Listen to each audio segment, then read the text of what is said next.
Hello and welcome to Prime Lenses. I'm Ian. Each week I speak to a photographer about 3 lenses that have meant something to them on their photographic journey.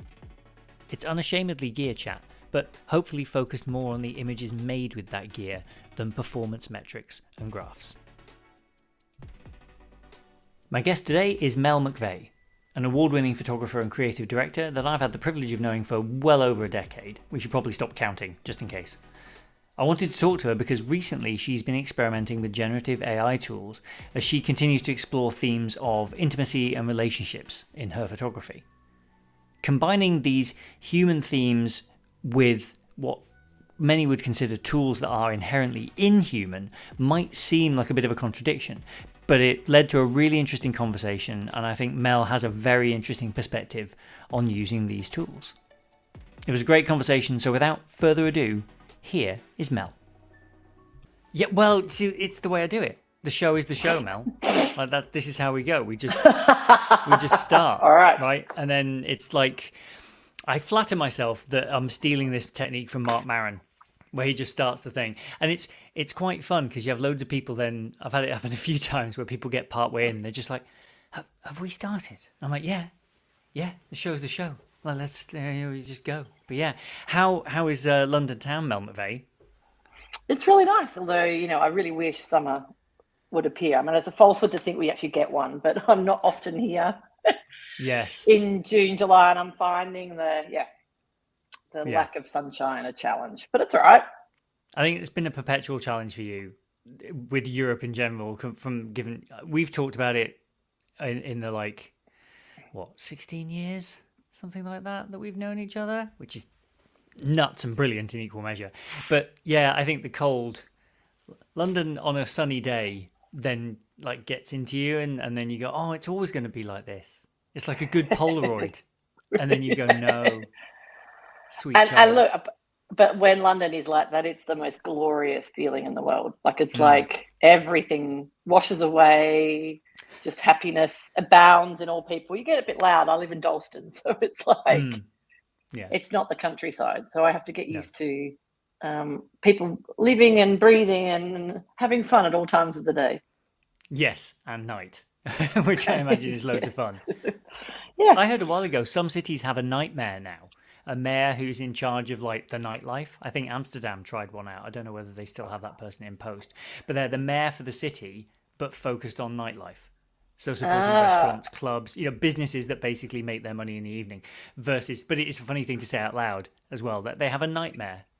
That's actually, I love that phrase. But I heard that it's basically Hackney has a 24-hour noise complaint thing. And the thing is, it's the beauty of East London. I think that I've been talking about it with my neighbours, because also this is the only part of London where I've had I know all my neighbours and they all know me and we gossip. I never had that in Islington, never had that in Finsbury Park, whereas here, but at the same time, that's the beauty of East London and Dalston, is it's eclectic morning, noon, night. I live next to a pub that opens at 8 a.m, but they're also really good. They shut at 10, but you have to get used to that rhythm. But then I talk about, if you live in Italy or Spain and you live in the city, it's the same, right? The joys of big urban centres, and you actively choose to live here, right? Yeah. Maybe third night in a row, I'm a bit like last night I had to move. But overall, I wouldn't leave. No. Who'd want to? The person that leaves is bored of a city, is bored of life, right? Says the man stuck in his Highland fortress of solitude. But it's pretty good. Alice did make fun of me recently because I'm making all these friends around the world, and we've been here nearly a year and I still don't know tons of people on my doorstep. I'm just spending my time accidentally turning a podcast into a job so that I can talk to people all over the place. So how's it going? Yeah. Well, I think it's good. I am resisting looking at the stats, right? I have decided week 1 was about 500. I thought that was such a big launch for something. I was like, right, I'm never going to look again. And I think it's good. I'm getting lots more messages from people who listen, and lots of little things on social. So the intention is not to blow this up into something big. It's just for fun. But I think knowing any number would be bad. You remember Steve Waller, who we used to work with, who's done his design thinking thing. He's done it for years. And I really enjoy it. It's really good. But I think he finds the kind of 6 or 7 years of working on this thing and like the numbers being what they are. It's a question of like what number would be enough. Like if it was like 1,000, would I wish it was 5,000? Would I wish it was 10,000? Like who knows? If you haven't watched it, no, I'm going to be bad because I'm terrible with names. But I watched Mm, a South by Southwest YouTube video last night with the founder of Patreon, mm, and the talk is called "The Death of the Follower." It's ultimately yeah, not about the death of the follower, but it's about building out Patreon around fans and what number's good enough, and yeah, like what like what feeds you as opposed to what feeds the algorithm. And mm, I'm going to watch it again because it was just like, yes, like yeah. it shouldn't matter whether it's 5, 10, 100,000, but if you're getting joy out of it, then Which I that's enough, absolutely right? am. So Yeah. yeah, so and he was like, the problem with the internet now, as you would know, because it's all algorithmic and it's all about followers and reach and Mm, count and scale. If you're a creator of any kind, that's the essence of his talk. Is that it's a real philosophical one, even for me, because I don't do a lot of this kind of outreachy or sharing stuff, and like and I kind of want to, but then I think I would get hooked on the numbers, and I don't want to do mm, that. Like it's not good for my yeah. mental health.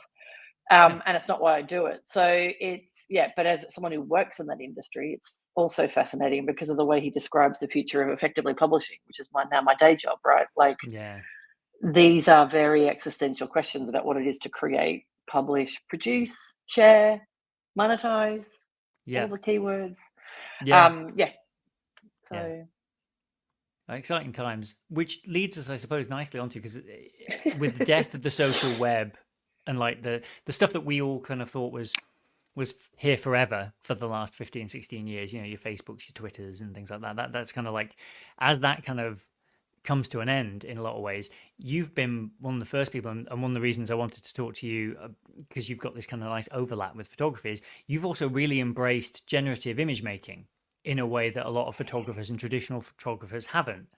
But you've kind of like you seem to be getting a lot out of it and enjoying using it. How what started that for you? Were you just poking at it because it was interesting, and then you've started to enjoy it, or well, I mean, I'll be honest, like at the beginning in my professional kind of context of career, I mean, I was anti it. yeah, Also anti it because I was naive, right? And I mean, I think also, I'd caveat, and you know this too, like generative AI can mean many things, and sure, in a spectrum of when you're doing data or personalization or building out platforms, it's brilliant, right? And you mm, and I mean, I've been certainly working in that for a very long time, so it's not net new. I mm, think that, and look, and I think that it actually sprang from, I got to talk last year at Photo Vogue, which was a personal secret goal of mine for like 4 or 5 years on Gen AI. And then I had to mm, create this presentation, which upon reflection is probably not my best talk, but was the foundations of, I'd done a version of it in the media industry that was well received, but in the photographic, I hadn't quite got the language right. I right, also hadn't played with the tech a lot, and so I was spending days, like a week before, going, my right, images are shit. My images. Why can't I get what I see online? Why can't I get like these images? But also, that's not what I wanted. Like I find mm, Gen AI on its own literal. It's generic. I actually think of it more as illustration. I don't think of mm, it as photography. And if yeah, you get into the art world, this will be a long answer. Like they talk about all the different terms, and is it like proto photography? Is it something else? Like what's the distinction between digital if it's not through a lens and it's made through a computer, when ultimately digital is also through effectively computational language, right? And in the end, how I started playing with it in a way that had meaning for me was actually an accident. All happy mm, accidents, right? mm, Um, I having gone back into art, my previous project was around algorithms in a more recommendation context, not a creation context. But in this one, I was actually alone on Valentine's Day in Spain. And I was really tired of seeing on LinkedIn like all this like Valentine's Day marketing and messages, and then all the ads and and I'm currently single. And I was having this beautiful like retreat in Spain. So I thought, bugger it, I'm just going to make an image and put it online. And it's a stunning image, like, and it's the beginning of my new series, which was around my internet boyfriend, like the meme, right? Like meet mm, cute, right? Where and just some, I don't know how, because I've been playing and playing and playing. I got an image came back that was the right lighting, it was the right configuration, that when I composited it back into a real image, it just looked real. And I went, oh my God. I'm sure there are people doing this, but I haven't found, because it's part of my research, but like people tend to work into Gen AI and make stuff and it gets close to photography, or it's a version of photojournalism, or it's a version of narrative or stage, whereas I'm trying to blend the two.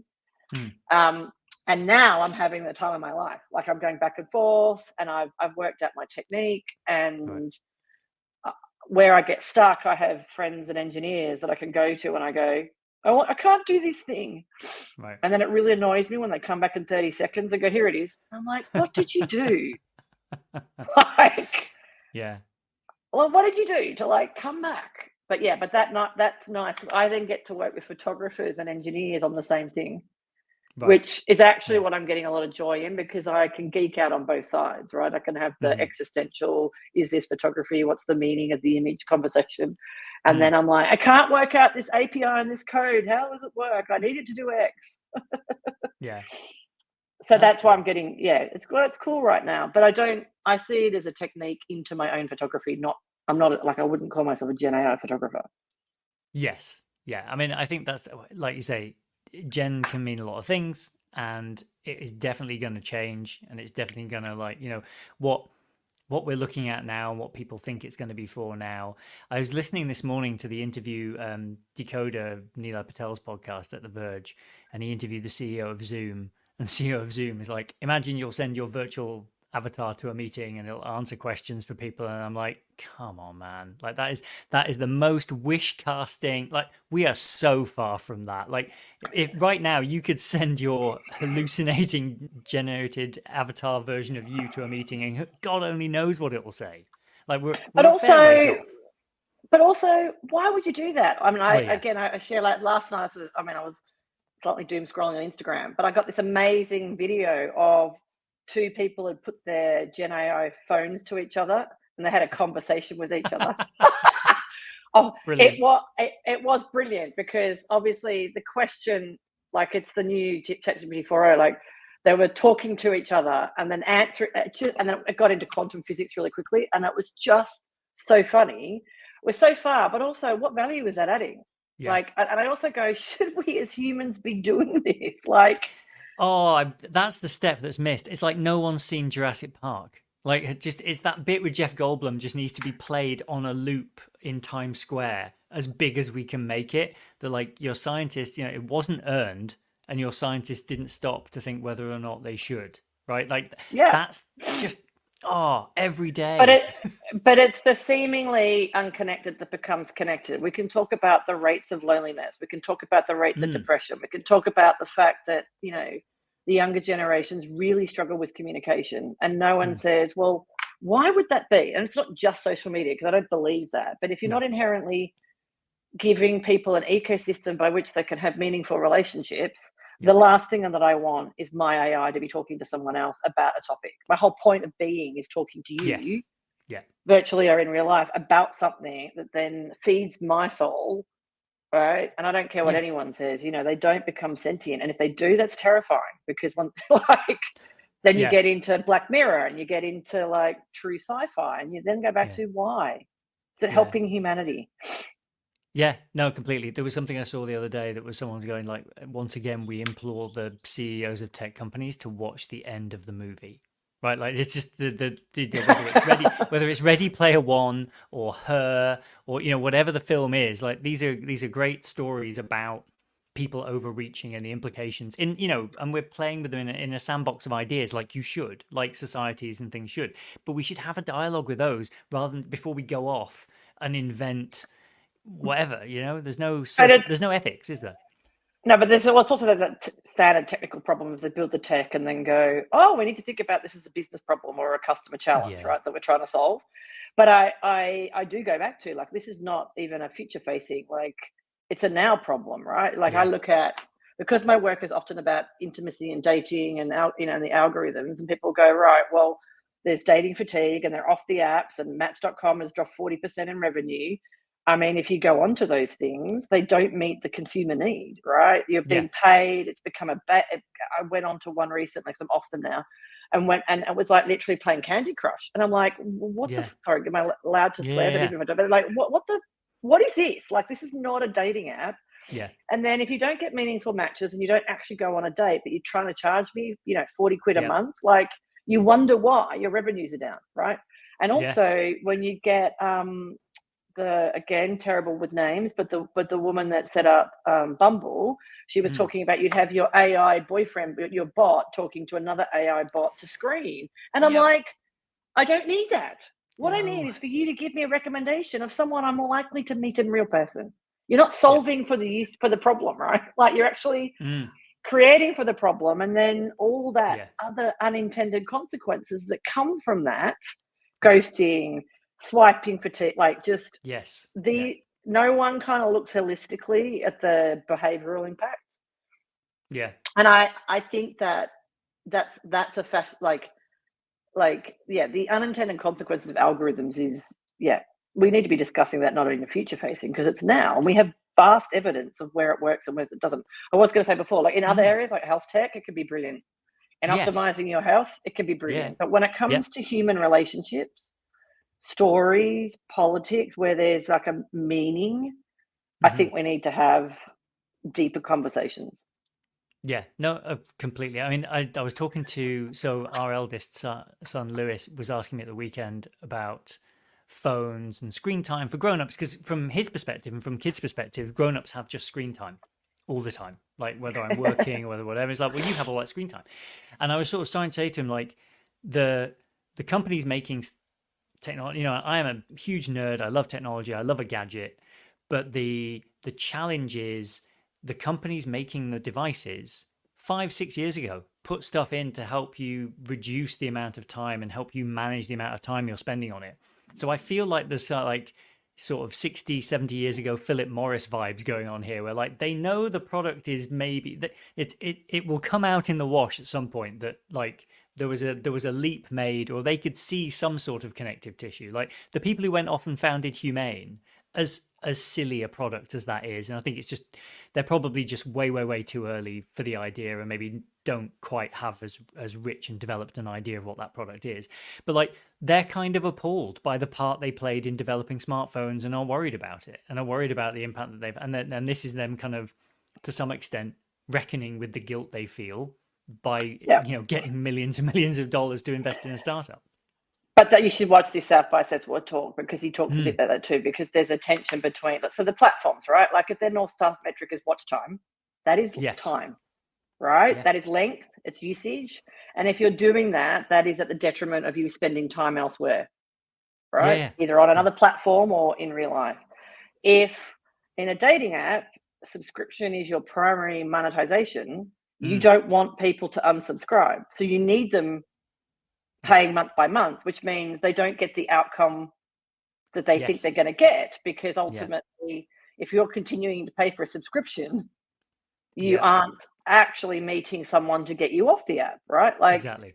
That is profit. That's profiteering. That is understanding human behavior. And yet also then we as humans do a number of things. We then optimize for the algorithm. So we create content, or we create stuff to feed. It goes back to, I don't want to know your numbers, right? Because if you did, you'd start to optimize them. If you were monetizing, then fine. But like, if your goal is watch time and scale and reach, then you're not really, I don't know, I argue to some extent not delivering value, but then you're not also meeting, you're kind of having those unintended consequences, right? In any of those apps with your creator, you then optimize for the algorithm. You don't optimize for what you like doing. No, because exactly. An algorithm works by median and averages, and people forget that. Even Gen AI, which is the problem with Gen AI, which is why I struggled with it in the beginning, is I kept getting the same old crap out the system, right? And people can talk, which is totally true, about the kind of racial bias and all that stuff, but which is fundamentally a problem. But the other element is everything looks the same. Same image, same focal point, same design, same color, same. And that is because of the training data. So if you feed it something else, then it becomes interesting, but then you actually have to have a conversation with it. It's beyond keywords in that context.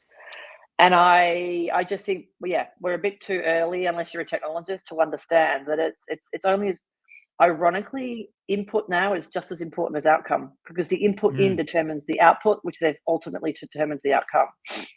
Yeah. And so that's why you've combined it, because I think that's where your stuff's so interesting as well, right? You're combining it with existing imagery and playing with it. So the images you shared with me the other week that we were looking at, like, it is hard to see the join. And that's good, I think, because that means that you're able to focus on producing something that tells a story. So the analogy that popped into my head was, when you used to watch old cartoons like Tom and Jerry, and you could see the thing that was going to move because it was painted differently to the background. Yeah. You don't have that. Like, I can't, in the ones I've seen, I can't see that kind of. I'm sure you can, because you worked on it, and you're like, you're still iterating, you're still working it out. But like, to me, you've achieved something already by virtue of these images are telling a story, and I don't immediately know whether it's staged or a setup shot or whatever. That's quite exciting to like see someone who's actually creative making things. So yeah, and I'm really lucky because it's an accident, but it's an accident that's 3-4 years in the making, if that makes sense. Yeah. Because I think that for me, because the topics that I'm interested is ultimately intimacy and connection in any form. That's kind of part one. The second part is that, like, I work in a very diary context. So I have this tension also when people are editing my work, because I had a friend here last week who's a really good editor, but he's not into technology. And we went back and forth, and then we got, I got tense and grumpy. And we were talking a lot about the seamlessness of it. And the ones, I've got other ones, and they're actually on the back wall, but where they're really obvious. He's like, nah, get rid of them. Because the point is that you have to see them and go, yeah, it's a nice image. And then get closer, and then get closer, and then go, hold on, something's not right. And then you kind of zoom back, and then a different conversation happens, right? Because ultimately, I mean, this image was created because I've taken all these images over the last 4 years in hotels and Airbnbs that I've stayed in. I didn't know a purpose. I take photos for no reason, and then a story appears. Yeah. And while I thought this story was going to be about relationships, it's ultimately actually about loneliness. Right. Because I've had people go, oh my God, you're really successful because not dating, but like all these men, da da da. And I said, but the men are fake. And they're like, oh crap. And then they're like, oh, so if you take the men out of the thing, you're actually on your own. And I'm like, yeah. So is it an imagined person? Is it my ideal person?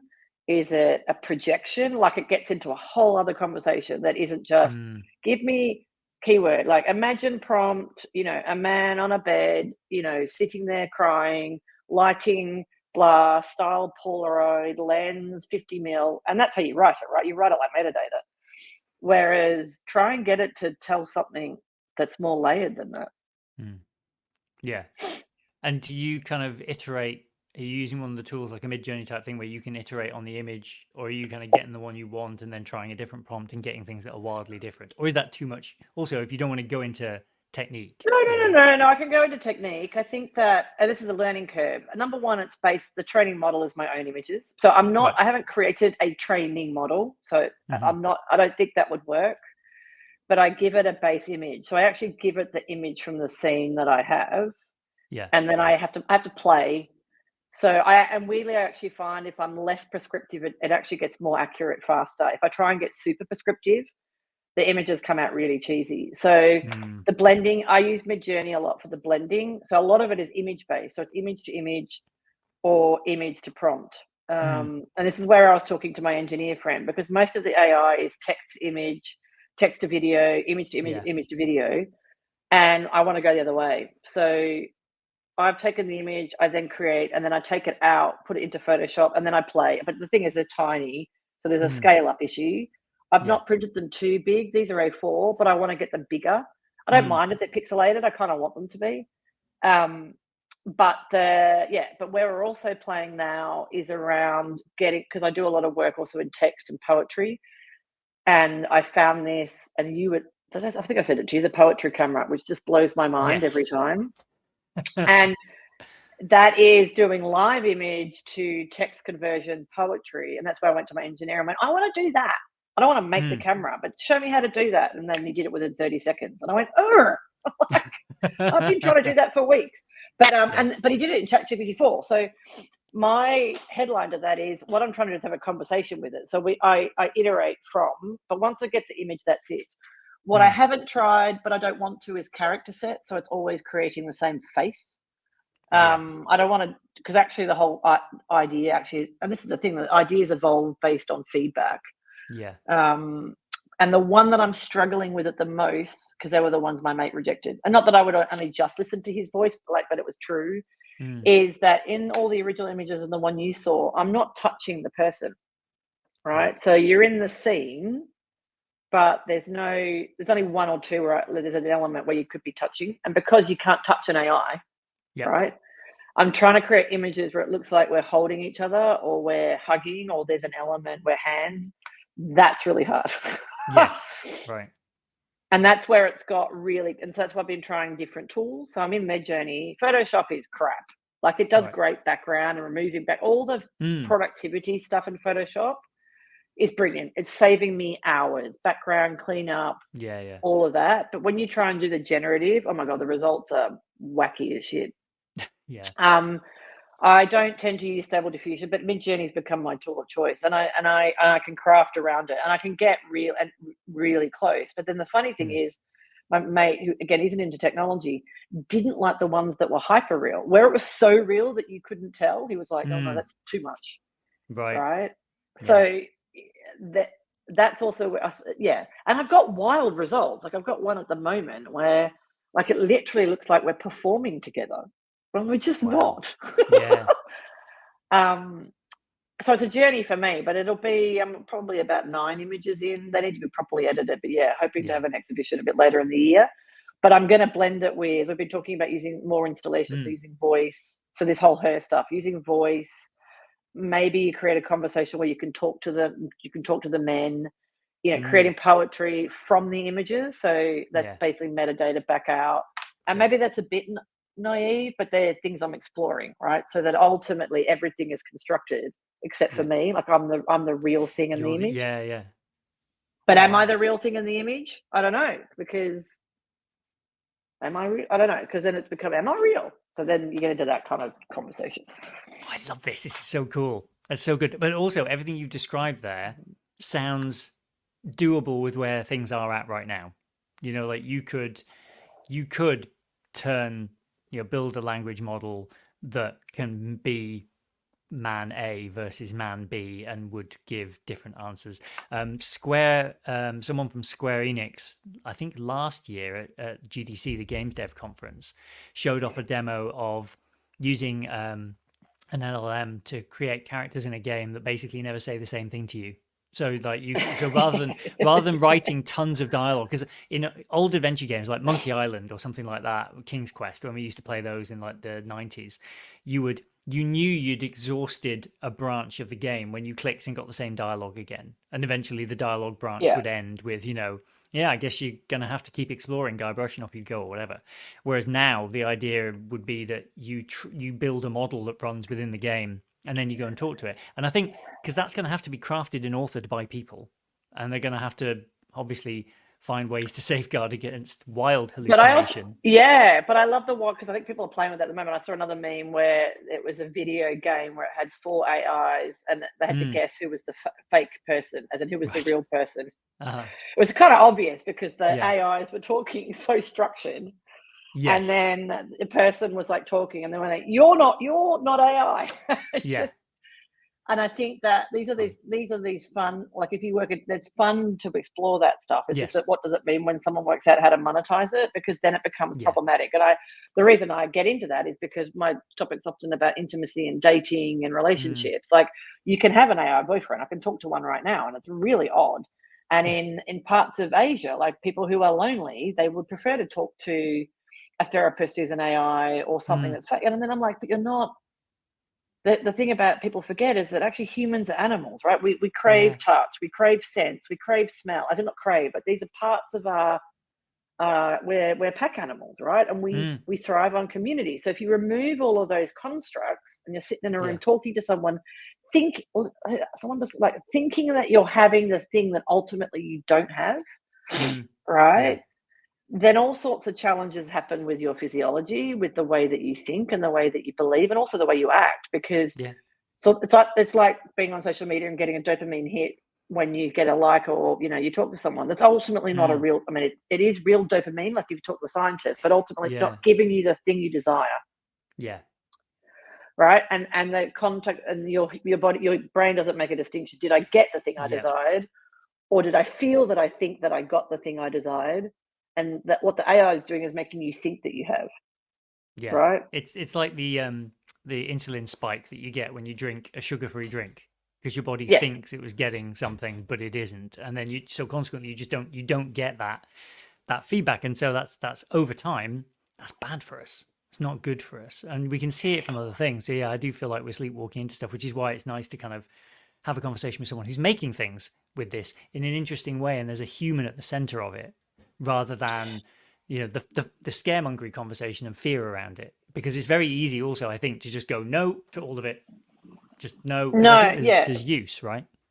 But you need artists in the room. So I went to a conference recently with the Photographers Gallery, virtual photography, and they had a whole lot of people that are working with GANs, but also with historical archives. And while like it's not an area I explore, and a lot of the talk was around colonialism and histories and remembering histories, it was absolutely blew my mind because it goes to input in determines output and outcome, right? And you and I would know this in product, everyone's it's all about the outcome. And I'm like, well, it's actually also about the input. And a really good way of describing that is when you look at historical archives. If the historical archive that you use to train an LLM is only written from the perspective of the successor or the winner, so let's say an American culture and it was for the New York Library, it's got the white male, and then all the people that were photographed were either slaves or in prison, when you train the LLM, it assumes that all people of that type did that thing, right? And it's like, well, no. And so these amazing artists are trying to create new histories, right? Not necessarily a new history, but a way of exploring history that isn't through one lens. And I think, Yeah. again, that's the danger of LLMs is that they become, well, social media. It's not even like you only see more of the same stuff you like. So TikTok, and Yes. all Yeah. element of serendipity is gone. All. Yeah. Yeah. And again, the beauty of life, it ultimately comes from having serendipity Mm. and Yeah. chance and spontaneity in your life. So if you're always like, I must do this, I must attend this, Google says I must travel here, you lose all element of Mm. exploration and learning. So Yeah. again, unintended consequence, right? But also not Yeah. travel. And I think we're having a bounce back. I mean, like Griffin, my son, is off a lot of the platforms. He has them for his own communities, but they're private, locked Yeah. communities. Yeah. He's not interested really being on social unless he knows the people. He's not. I mean, he Yeah. wants to. It might change as he grows a business and a brand and la la la. But Mm. ultimately, he's using it for connection, right? Yeah. Yeah.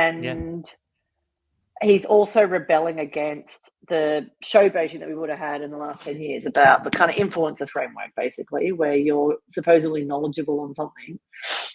But ultimately, it's in some context. I watched a great Yeah. doco last night about TikTok and cults. Is like, if someone can monetize you, you just become a puppet in a circus, right? You just become someone to perform, Yeah. and a society of spectacle. Yeah. Well, on the subject of performance, because you were also here partly to perform, did you choose three lenses to talk about as I did part actually of as choose. part of this? I Well, wasn't sure if you to would, because I thought you might reject the premise a little bit to some extent, which is also fine. no, no, but I did think that I would modify the premise.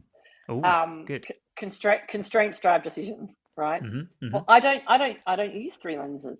Is the answer to that question? Excellent. How many do you So I'm use? not. I'm not a geek. Like I'm not a technical I love the way you modified kind that part mid sentence. I'm not a massive loser nerd like you, Farrell.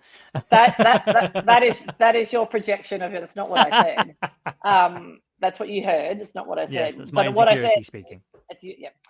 I just want you to know because I love and revel in your your love of technology. That's why when I see something that's a great, like the poetry camera, you are the first person Mm. I send it to Oh. because the geeky, you were actually the first person I sent it to because it's just like, this is just like wacky and freaking a Yeah, great intersection it's of very physical cool. product. And so, Mm. but at this, but I don't, but so I used to like really care about kit. I'll give you the history, right? Like I think of myself as having two photographic kind of, I won't say careers because they're not careers, but kind of ways of working. When I studied in Australia, and I mean, I had the full bag, I had all the lighting, and I felt very much my identity. I'm a photographer because I have, broncolor lights, and I have a really big box, and I have the whole range of lenses, and I use Canon. Yeah. And that, and I lugged it all around, and I was a wedding photographer, and I could do all of that stuff. Whereas I now use one camera, two lenses, and increasingly just one lens. But that is to simplify the decisions I need to make when I shoot. Yeah. It's also a learning that I had. So the other context of that is that in Australia, this is a bit tangential, but not. But Australian photography, all photography is around light, right? And you can look at light. You can look at kind of national photography in certain countries. Aside from the narratives that they use, you can also really understand how light works. We start back to like London and weather and so forth. Yeah. Australia is really bright, and to shoot in Australia, you often need to use a flash even in daylight to flatten out the light. Otherwise, you just got to get a great big, shadow between one side and the other. Yeah. You don't get that in the UK, right? You get natural diffusion from the clouds. Correct. But you also get lots of colour. Like Australia is either bright blue, dark and wet, and that is it. Yeah. London, I've learned, particularly in being Dalston, it has all colours of the rainbow depending on the light. So all the different light Kelvin during the day. That's the geeky bit when you want to talk geeky. We can talk light rather than lenses. I will answer your question. When I lived in Spain, it was the same. I mean, Madrid was just a kaleidoscope of colour. When I left Australia to come to the UK, I didn't, most of the time I've known you, I didn't shoot at all. I basically sold all my kit. That was a very difficult process, but once it was gone, it was fine. When I rebuilt the kit, and it had to be a travel kit. So because I travel all the time, it sits in a bag. Everything that I have photographically, and obviously even when I shoot, it's hard because I don't shoot with a tripod. I need to get a light one because I can't just bunging a camera and then running it off my phone. There's better ways of doing it. But so I had to get a light camera, so I moved to Sony, and I basically can only travel with two lenses. So it's a 50 mil. Actually, I've got three, so light, but it's a 24-70 or a 24-210. And that is because I need it to be light. It sits on my back. It has my laptop in it, and that is also because the work that I do now. And again, because I came back to photography. When I hadn't been, she was in Madrid, it was COVID, and I wanted to go to this workshop in France. And I kept saying to the woman, like, you're going to have Spain and France were open, but England was not. Are there going to be international people? She said yes. And the reason I wanted to go was that the photographer that was running it, who was hosting it, Claudine Darry, had a beautiful sense of light. And I wanted to flip my work so that the light, my interpretation of light was really key to what I did. And plus it's just softer. European photography has way more nuance to it than if you look at sort of the different cultural aspects. I was the only foreigner there that spoke English. I mean, I've actually, my community is that group. I have about 4 or 5 that spoke between Claudine. Everyone spoke English, but between those that could do sarcasm and those that were doing just, business in English, French. So it ended up being all in French. One of the best experiences, but the whole time going, I'll never exhibit again. I'm not an artist. And that's where my first project came from. But from that, I basically removed all essence of technology. Does that make sense? It's the long answer to I don't use lighting anymore. I've got a flash. I'd never use it. So the first series I did was with flash, but it kind of interrupts what I do. And the lenses, if they're big, interrupts what I do, because what we worked on, and I personally worked on, was it's intimacy, right? Getting close to my subject. And to get close to my subject, I have to remove all technology. Not ironically, but that's part of, I was thinking about that because I had to make sure I knew my answer also when you asked. But it made me think about it because I've taken away the technology so that ultimately, if I'm taking someone's image, they don't feel like their image has been taken. And that's really important to me. And it's now my kind of current exploration is that what is it to feel like to have a conversation with someone when often in our visual world, people think that we all like our picture being taken. And most don't. I hate my picture being taken. And so to get someone to relax and I don't want the big setup. I don't want the flash to go off. I don't want this big lens that kind of zooms in and out. So I've gone to the 50mm 1.8, right? And we then end up dancing to some extent. But Claudine taught me that. She didn't tell me technically what to do, but because we were removing, I overcomplicate things. So, and even my friend Luis he's a Spanish Venezuelan photographer. I'm learning so much from these people about how to approach connection, community, relationships, and also light and color and story.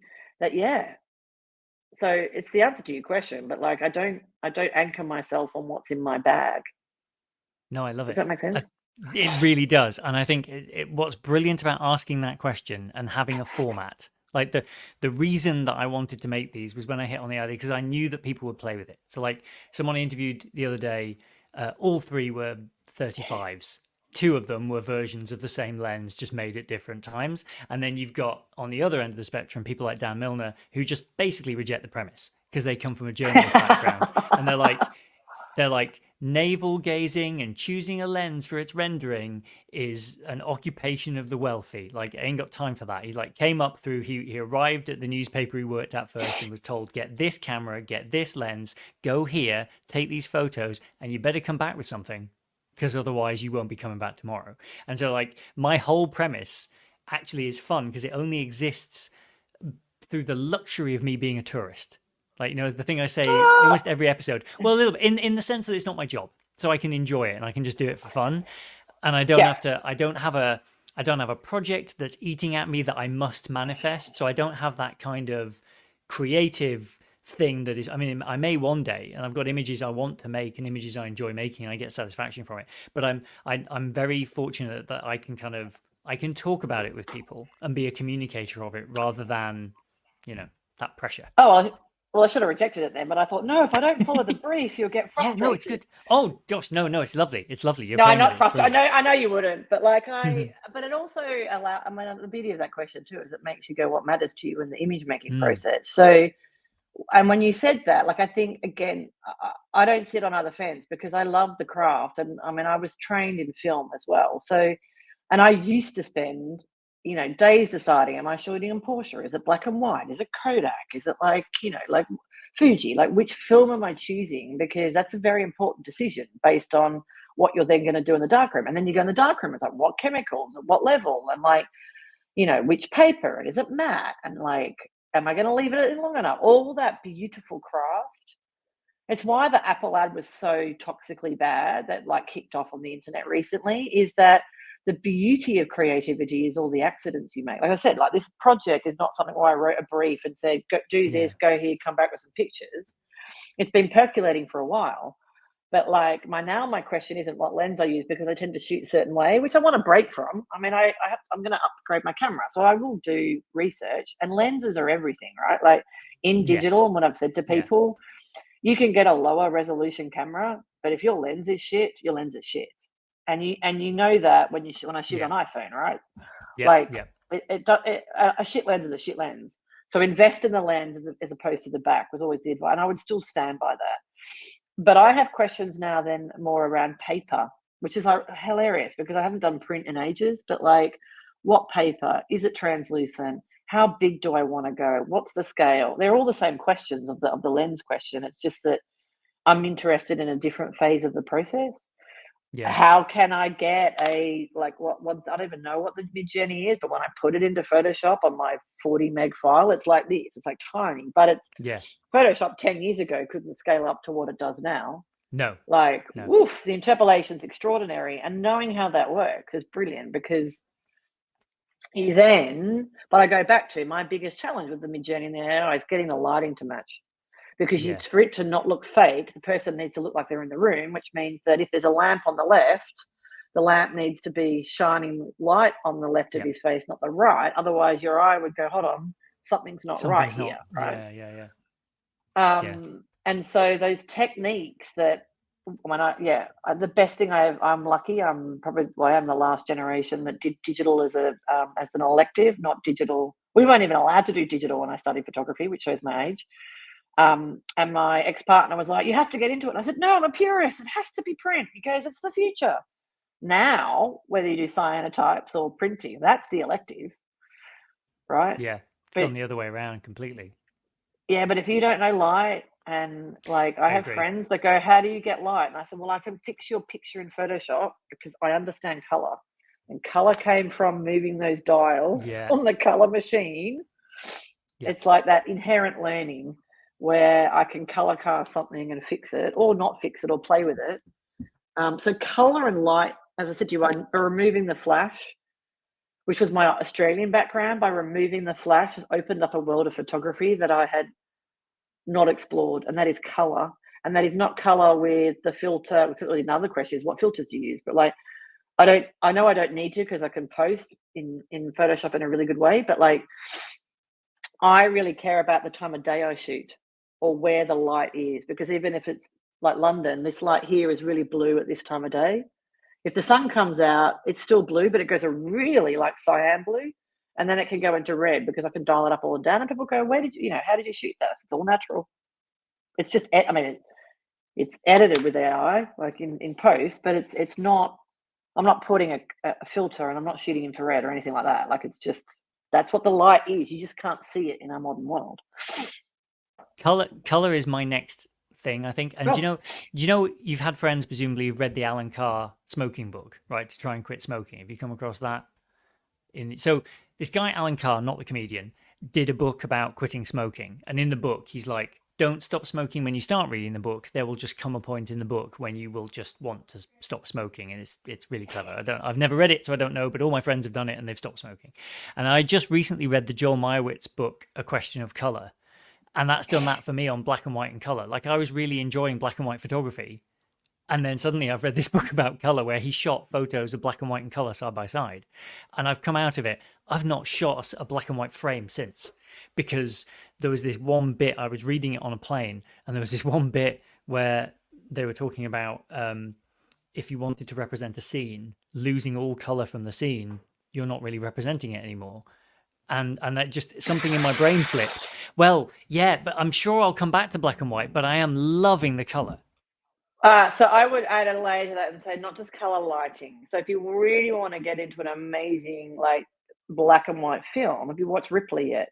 Well, not film, Not the yet. series, shot in black and white, and it is film noir. I mean, it goes back to 1940s, like the way that it's shot, like styled, like seeing the positioning. It is and it gets feeling, it gets tension, it gets and that is a huge craft. That goes by like if you look at even old when I worked at Conde, like you go into the archives, those like Irving Penn that could shoot in black and white, they also knew light. All right. Yeah. So even shooting in black and white, you need to understand light and you need to understand Kelvin, not obviously the technical side, but what it does to the skin, the face, the hair, key lights and all that kind of stuff. And yeah, I just like shooting because then you get in different times of day without lighting because it allows for all that serendipitous stuff to come in again. But I mean, I'm Yeah. looking actually photos on my wall, and the ones that tend to resonate with people who see them the most are the color Mm. ones. But they are, I've got one that I shot in Ireland recently, but I looked at it and I could see the dimensions. It's Yeah. it's almost black and white, but it's in color. But because it was a foggy 7 a.m. in the morning, it Right. was actually just after I, had a really bad 24 hours. But I look at it and it's just layers. But Yeah. I know when I looked at it, I went, I don't know. I had to make sure that the camera. All I want to make sure is that the camera can read the layers, so I could fix it later. It's the whole thing about film. If it's overexposed or underexposed, what digital does really now is it kind of compensates. So, and even if you bracket, you can actually get the full spectrum and bring it back. You couldn't do that in film. If you messed it up, you messed it up. So, Yeah. We do get away with a um, lot with raw files, and it's that funny thing. Like there's so much detail, especially in shadows on like a modern digital camera. There's so much detail in the shadows. Like if you, so don't, I set mine to yeah, expose for highlights now. I don't even just expose for like multimetering or whatever. I just expose for highlights because that seems to be the most yeah. important thing. But I would just say, I agree moving back and forth. But the beauty of black and white when done well creates the same depth and emotion, but it's ultimately about color and color, perspective, and depth. Yeah. Yeah. Yeah. And I think I'll go through moods. yeah, because I've got some pictures that I shot a while ago that were all in color and they're lovely, but they don't feel like a series.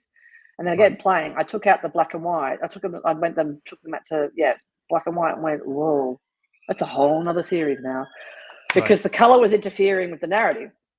Weirdly, Okay. because I was doing mixed gels in a studio and la la la, and when I took it out, Yeah. just the images Suddenly you can are the see it. same. Something they were saying, and actually, weirdly, the color, again, it's a learning. I'm looking at them now because again they're on my wall. The blue to the yellow creates really good tonality when you go back to black and white. That I Okay. don't get when I convert. So I'm like, oh, but if you look at if you go back, couldn't name a film. If you go back to old black and white films, they were shot with crazy colors. So they were styled to get the really dark black, or lipstick would have been red to get the lighter colors. So if you were to look at the actresses, they would have looked hideous in color, but because they were shooting for the tonal system, right? So the red is your darkest, blue is your mid-tone, and so you start to, even though we see blue as darker than potentially red, darker and black and white. You know what I mean? Like you learn all. That's when I can geek out. Was there any? I guess actually that's interesting on the black and white and the color photography. Like, who do you look at? Because what you're doing is a really new field that you're exploring right now. Are you looking at other people? Is there anyone else who's kind of like in the area that you're looking at, or do you feel like you're kind of out there on your own at the moment? You'd never be out there. There's always someone doing. I mean, your ego can probably tell you that you're doing something new and challenging, but I will end up finding someone doing something similar for sure.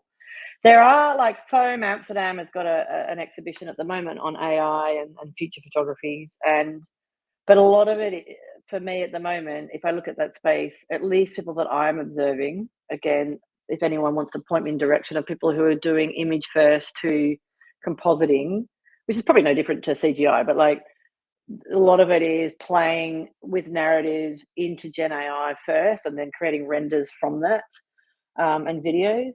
I have a really lovely network. I've been going back to like the workshop I did in France, which is Eyes in Progress. And if you ever want to do one, I mean, I highly recommend that you do it. They have amazing photographers from around the world, like Todd Ido and Ed Cashy. So you can do journalism, fashion, and Veronique who runs it. I mean, it's just. But from that became my little community. So whether it's Claudine, I've got my 4 or 5 French photographers that I met, which is really nice, right? And we talk on WhatsApp. I'll be in Arles in a couple of weeks.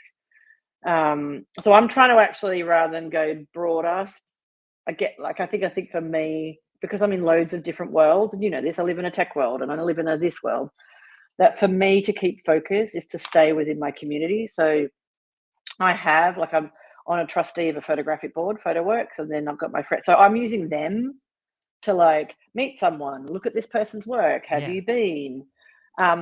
And so, yeah, like my friend Luis Cabello, he's a Venezuelan Spanish photographer. And when he told me his life story, and that's a whole other podcast. I mean, he started his job as a press photographer in Venezuela in the 80s. So he's like Wow. showing photos with like Chavez, and like his mornings were like shooting, so photographing what happened like in the crime scene, and then shooting like a world I have no concept of.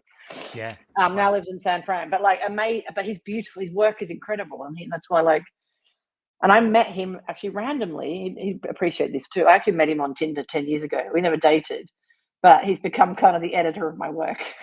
That's fantastic. That's wonderful. So we met in Madrid.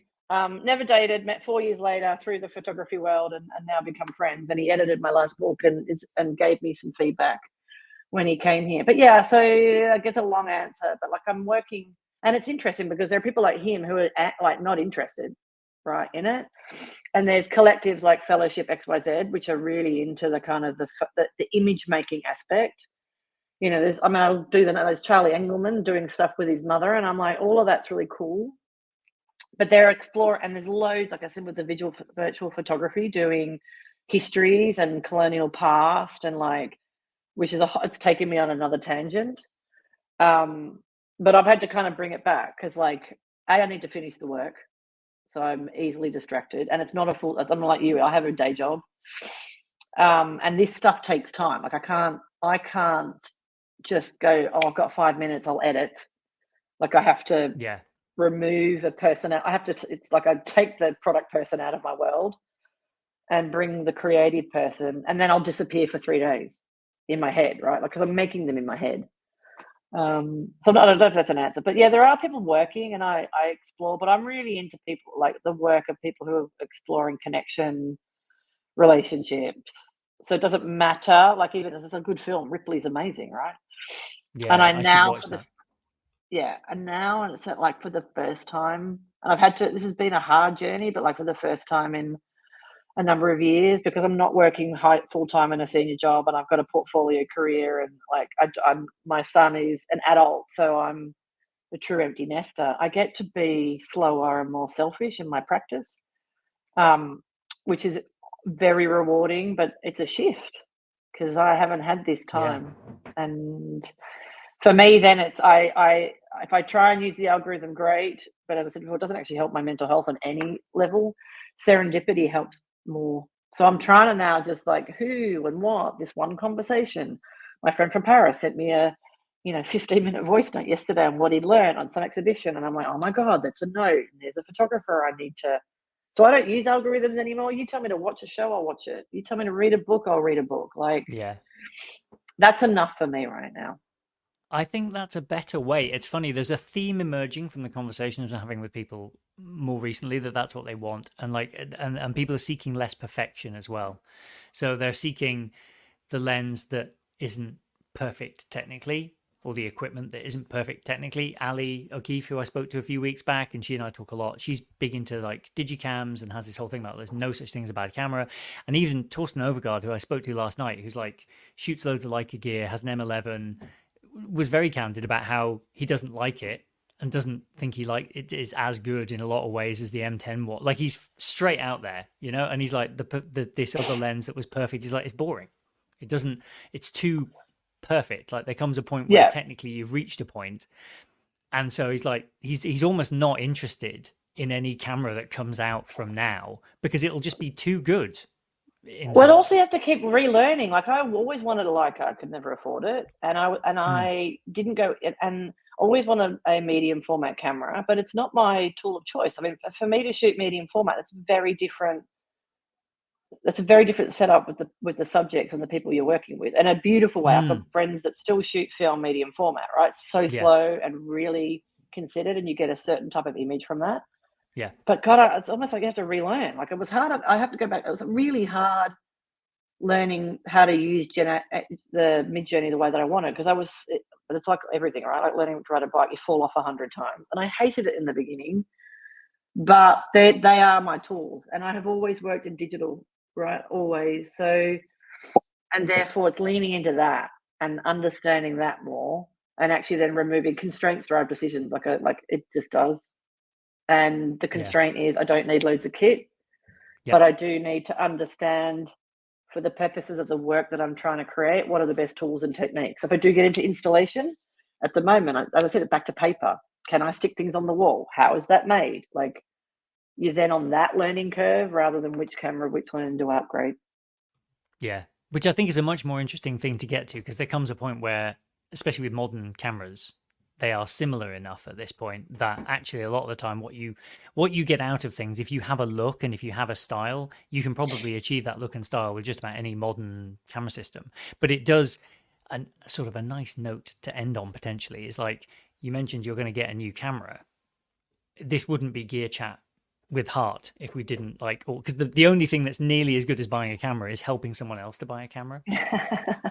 So what's on the list? Like, are you going to stick well, Sony or what are you thinking? well, I could be really lazy and just upgrade Sony. Yeah, got all the glass So that, presumably. Well, you've got the glass, like that one lens that you use. yeah, or it's a time and investment factor, or I could switch. Mm, But if I switch, the problem is if I switch, I have to switch everything. But yes. then again, I'm only using like one lens or one Mm, approach, and I don't think that's going to change based on the way I live, work, shoot now. yeah. But it's not it's just because I'm just like, to be fair, like getting back to work and getting a pipeline of stuff.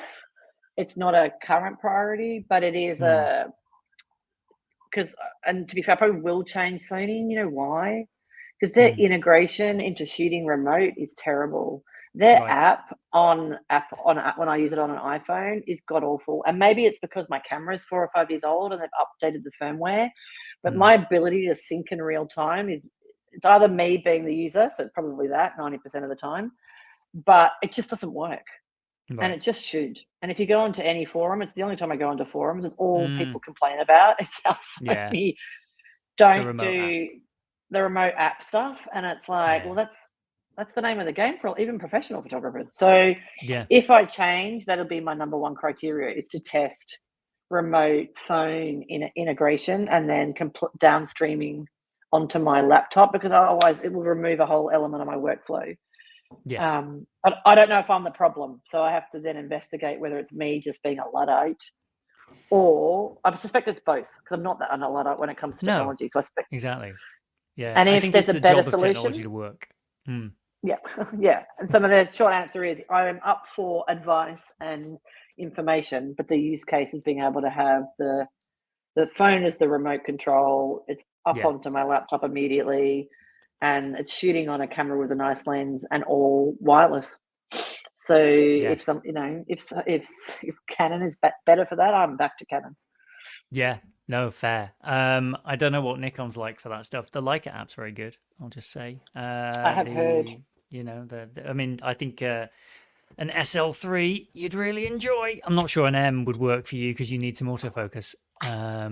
Manually, like zone focusing your tripod shot with a Leica M seems like making your life a little bit harder than it probably needs to be honest.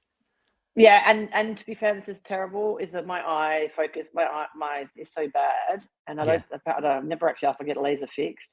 I have to rely, and I know it's going to get worse, on the noise of the camera telling me that it's in focus. yes, Which is a terrible thing, but it's another constraint, right? Like, yeah, it also means that I'm looking at port. It's a whole other conversation I need to end. But like, when I'm setting up scenes, sometimes I can't see them because it's so blurry for me. So I'm right. seeing them almost as a blurred image, Mm, and I need the sounds, which makes, that's an interesting paradigm for a photographer that's so, whose tool is their eye. But that's a whole yeah. nother conversation. So yeah, if a manual focus is just not going to work, No, no, I don't think you need to give yourself that challenge.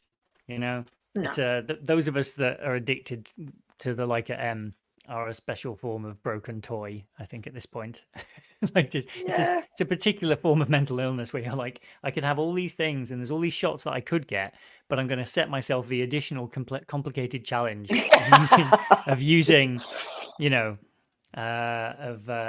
yeah, even to some extent using auto ISO feels like cheating, you know, and I just drive it with like I've Oh, I love recently all that. switched to it.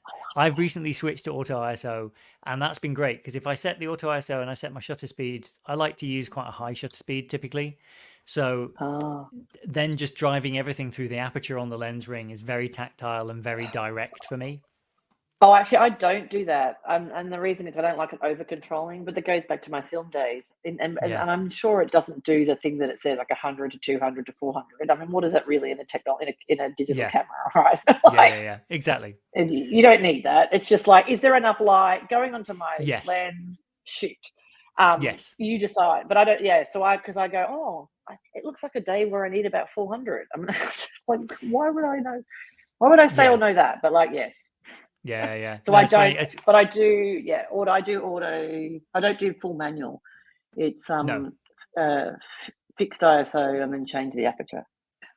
yes. So for me, because I quite like I quite like things to be like to use quite a high aperture, like 5.6 or 8 or something like that, because I'm exploring a kind of slightly more documentary style of image rather than this. Because I think it's in reaction. It's a very Ian thing to some extent. In reaction that everyone else is going in the direction of like really like this lens goes down to like 1.1 and I can focus on an eyelash and the background goes really blurry and it's just like but there were other things there, and I feel like, and the photographers I admire are like Andre Wagner's and Jesse Marlowe's and people like that to some extent who capture the world and show you a bit of the world. So they're shooting at like 35, 28, so that kind of field of view, and you can see what's going on.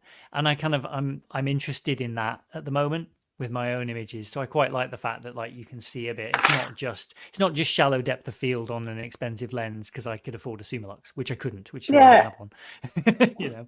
And I could say that too, and I do that too, but I also go keep for me the image as raw and as dense as possible, because I Mm, do most. I mean, not that people go, you can't fix it in post. It's not a fix it in post, but I do my editing in post. I'd find it yes. very hard to work with an editor because of the way that I fix and correct my images. But you can do a lot of those things in Photoshop, right? So I go, right, give Yeah. me enough depth, give me enough range, give me enough color, and then Yeah. I'll determine. Yeah. Which is why I couldn't work commercially, because I couldn't batch process fast enough, and I don't use Lightroom. Mm, Like I do it. I am old. I still right. You're use. photoshopping each one. Wow. Okay. Yeah, because Yeah. that's how, because I like each one needs its own attention, Yes. right? Yeah. But that's why I'm not a commercial photographer. I do it for other purposes. Yeah. And the craft for me is fixing each image. My Yes. storage is through the roof, Yeah. but yeah, I've had this argument before. I never quite got Lightroom, but maybe it is that thing. I just need to spend the 2 weeks like learning it. Well, I don't know if it would do what you want it to do because you're combining things. Like, and I think Lightroom very much allows you to work fairly efficiently with what you've got in front of you. Like for me, Lightroom Classic's great because I like to shoot with lenses that don't talk to the camera body. So I like to tag them with the actual metadata for the lens because I'm that person. So I like to add that in. So I can, Okay. so like I've had to switch to using a laptop rather than using an iPad because that's something that enables. But I want to know when I'm looking at images, when I'm trying to get better and I'm trying to learn from them, I want to know whether I used the Zeiss or the Leica lens or the whatever. You know, what did I shoot this with? And so I'm using things like Lens Tagger. I'm a big metadata believer. I'm the last person in the world using Flickr, it seems. Like, so, you know, all of those things combined to like, I've got a workflow, but I'm working with what I produced. I'm working with what came out of the camera. I'm not combining it with something else. For you, Lightroom would introduce another step where you would because it does, you press a button, it punts it to Lightroom, and then it can pull it back in, and they've done that work. But you immediately feel like I'm moving from one application to another, and these are not the same thing. And it does, even in a modern world where these applications launch almost instantly, you do just still feel like you're moving from one thing to another, and it's like Yeah. gear change, you know. I mean, that's why I love talking to you, because it's such a spectrum and a field of photography, and Mm, it's nice. But you anchor then to what you know, the joy that you get from it. yeah. And as I said to you, I used to be massive. I mean, I am still massively into all that stuff. But part of the journey is to try and remove as much back then. That's what I get. I got to learn back from these beautiful photographers that I've now met and helped me, and I help them Mm, in their work. Is like reducing it back to the essence of the image itself, and then I can add yeah. back layers. And yeah, and my tools tend to be, I like sitting on the laptop with the headphones on, some dance Yes. music, and then people go, "Where'd you get that image?" I said, "Oh," to be fair, the AI one, they said, "Where'd it come from?" I was bored on my own in a Yeah. beautiful remote part of Almeria in Spain, and sitting there going, "It's Valentine's Day," and I had my bottle of wine and my open fire. It was a fabulous evening. So I thought, okay, I'll make my fake boyfriend, and then all of a Yeah. sudden, Yeah. Yeah. Yeah. that would not have happened would have not have happened. And then it's become now a journey. Like I now have a Mm, body of work yeah. of a set of images that were okay, but like now there's something else. So Yeah. yeah, and that's why we're talking now too. Like it's something to talk about. It wasn't something to talk about until the images were nice, but Mm. like now it's something to talk about. Yeah. Oh, I love it. It's so good. And it is so good to talk to you. Thank you so much for coming Thank you. on. It's really good. Like I said, I wanted to make sure I wasn't bad at this before I interviewed You were people I never you actually were know. never gonna you were never gonna be Look, bad at it. there's no guarantees, is there? Like, we've not done this before. Like now I've recorded what, you're number 16, I think. I feel like I'm finding my sea legs now. But Sweet number 16. right there you go. But like number, what will number 26 be like? Who knows? Might be great, might be terrible. It won't be as good. It's not with you. There we go. Like all art, and then like if you want to, and then my art teacher, when I like when I get annoyed, she's like, get out of your bloody head and start making images. Yeah. Oh, getting No out of your head. different. Yeah. It's no different to prototyping. Just plan, Yep. just get it out, and it is meant Start. to be crap. It is Yes. meant to not work. It is meant, like, the process of making is accidents, and it's connections, and it's conversations, and like, so the podcast, you should look back and go, whoa, A to B is like, Yeah. I sit in like memes. We could talk about it. Like Taylor Swift, they're doing it at the moment. What she was like at the beginning of her tour and what she's like now. Same setup, same gig, same performance, but she is like so different. Or you learn to dance, but it's the learning curve. And I'm terrible because I stay in my head way too long. And my challenge and where I get the value is when it's out of my head. So, yeah, I think for all of us. There we go. Well, there's a message for everyone. Get out your heads, kids. Pick up your cameras. Yeah. And go outside and run around. Well, thank you so much. Have a wonderful rest of day. Yeah. I'll speak to you again soon. All right. Keep me posted. And thank you. It was really lovely doing it. Yay. Cheers. All right. Loved it. Take care. Bye. You can rate and review this series on Apple Podcasts, Spotify, or wherever you get your podcasts, and that'll help people to find the show. You can also sign up for a midweek newsletter that I've started doing. You can get that at ianfarrell.com/sign-up, and there is a link to it in the show notes as well. Thanks so much for listening, and we'll see you next time.